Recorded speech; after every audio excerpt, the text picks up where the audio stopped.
For this lesson, I'm using the project file 0503 sync locks and track locks. You'll find this project file with the media associated with this lesson. Just double-click the file to open it in Premiere Pro.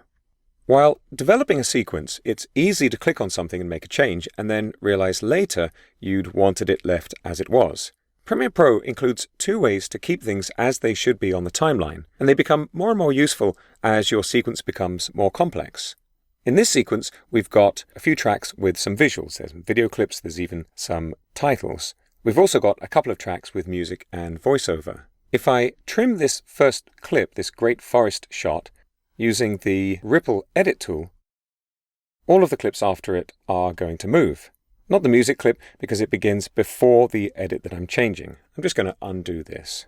I can lock the tracks that I want to protect when I trim by clicking on these lock icons.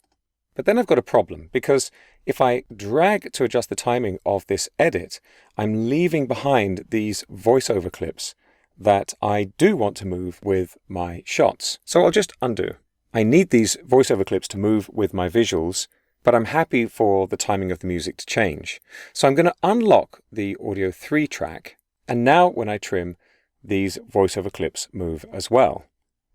The reason why the voiceover clips are moving at the same time as my video clips is because of an additional feature called sync locks. Here's the toggle sync lock button for the Audio 3 track. I'm just going to undo, everything moves back, and I'm going to turn off the sync lock for Audio 3. And now when I drag to adjust the timing of this edit, the voiceover clips stay where they are. You'll notice that the audio for the one or two clips in the sequence attached to a video clip will always move because it's a linked audio clip. Here, this Temple from the Ground linked clip will always move with its audio, unless of course linked selection is turned off in the timeline.